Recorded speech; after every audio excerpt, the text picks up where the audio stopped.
has a key matchup within the game that you need to have your eye on. Sunday's contest between the Packers and Colts will feature Green Bay's 6th-ranked total offense and a quarterback in Aaron Rodgers, of course, that leads the NFL with a roughly 116 passer rating versus Indy's #1 overall ranked defense in the league. While Colts head coach Frank Reich said that Aaron Rodgers gets the ball out faster than any quarterback he's ever seen, the Packers know they'll have their hands full against a defense that Rodgers says makes you go the distance and makes you earn it. Now, his head coach, Matt LaFleur, said they're not necessarily an overly complicated defense, especially on the back end, but what they do, quote, damn well. LaFleur said they play together, they're physical, one of the faster units they'll face this season, and they simply don't give up big plays. But ultimately, Matt LaFleur said it will be critical that his players waste no time when they're out there. He wants them to play fast, vertical, get every yard they can, and maximize every play. A big NFC-AFC showdown between two teams atop their respective divisions on Sunday in Indy. Yeah, can't wait, Stacey. Kyle, I feel like outside of Carson Wentz and the Eagles being atop the NFC East because it's all drama, like the Indianapolis Colts being on top of their division is the least respected team at the top in the NFL. What would a win over the Packers do for the Colts? Yeah, least respected, maybe least talked about. I feel like the Colts are outside the club and the velvet rope, and they're trying to get in. And I feel like if they win this game, they're in club talked about. Like, they're here. When you beat Rodgers, he's so famous, and he's one of the faces of the league, that it's almost like a star-making deal. Like, when the Bucs slap the Packers around, all of a sudden the Bucs defense is incredible. When the Vikings beat him, now Dalvin Cook is the MVP. It's a huge feather in your cap for the Colts team that I don't really think has the classic signature win. You know, I mean, they beat the Titans, but, like, this is a really, really big one. And I'm trying to figure out why no one wants to buy in. And maybe, oh, well, it's the Colts. We've bought into countless Andrew Luck and Peyton Manning Colts teams. The team is well-built. They run. They play D. They have a cool coach. The only thing I keep coming back to is just Rivers. Like, I don't think there's still a huge buy-in factor for Rivers. And I think part of it was week 1. He was really bad against Jacksonville. And I think people just kind of tuned out and said, oh, Phil Rivers, he's washed. He's over. I think there's a non-buy-in factor on Phil Rivers in a blue jersey, no matter what he does every week.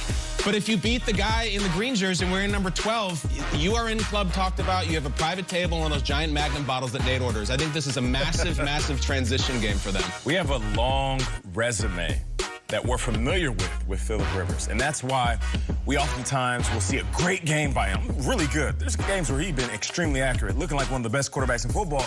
But then we'll look back to history and we'll think to ourselves, okay, well, we know there's going to be a game where Philip Rivers is going to... It's always so loaded. Right. He's going to put his team in a bad position. For this game, it's not necessarily about Philip Rivers for me.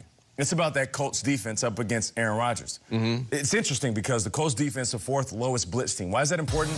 Because they're saying we're going to get pressure with Buckner. We're going to get pressure with Houston. We're going to get pressure with our front guys. And then we're going to make sure that we put guys in windows to make it difficult for Aaron Rodgers. I've always felt like if you give Aaron Rodgers time, he's going to cook you. Now, on the flip side, if you blitz him and he gets the ball out fast, he's going to cook you. So will this be a game where the Colts say, you know what, let's dial up pressure more than we usually do because we're at the bottom 3rd in the NFL? I'm interested to see that matchup between Matt LaFleur and that Colts defense. Who's going to win? Because something has to give.